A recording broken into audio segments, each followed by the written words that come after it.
10 மணி வந்து பஸ்ஸை கூட கொடுக்க மாட்டாங்க. சொல்லுங்க. காலையில 10 மணில இருந்து அடிபட்டு காயமாயி ஒரு பஸ்ஸை கொடுக்குது. இது வரைக்கும் ஹாஸ்பிட்டல் கூட்டு போகல. இப்படியே வச்சு சுத்தி நிக்கிறாங்க. மூக்கு பூரா ரத்தம் வருது.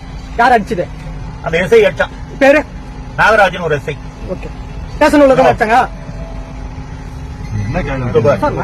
அவங்க கேக்குறது பதில் சொல்றாங்க. கேக்குறோம் யார் அடிச்சாங்கன்னு தான் சார் கேக்குறேன். அவனை அடிச்சவங்க ரத்தம் பேர் சொல்ல சொல்ல ஒட்டு மொத்தமா ரத்தம். எத்தனை மணிக்கு வந்து சம்பவம்? 7:30 மணிக்கு காலைல இது வரைக்கும் கூட்டு போறோம். சாப்பாடு போட்டாங்களா சார்? சாப்பாடு போட்டாங்களா? சாப்பாடா எங்க போட்டாங்க பாரு. ஒரு வக்கீலுக்கே இந்த கத்தினா சாதாரண அக்யூஸ் என்ன கத்தி பாரு. இப்போ இதுல உங்களை 5 இடத்துல நிறுத்திட்டாங்க. கடலாடியில இருந்து தென்பள்ளிப்பட்டு வராங்க. எதுக்காக நிறுத்துற உங்களுக்கு என்ன சொல்றாங்களா? இவங்க அச்சுறுத்தல் இருக்குதா? ஏன்னா போலீஸ் இது வரைக்கும் இல்ல. இத்தனை போலீஸ் உங்களை கடத்திட்டு போற மாதிரியே போய் நிக்கிறாங்க. பண்ணுறாங்க. இது என்ன இது செயலனே தெரியல.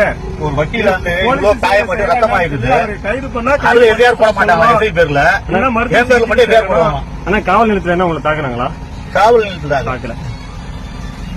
பப்ளிக்ல ஒரு 100 பேர் மத்தியில தாக்கணும்.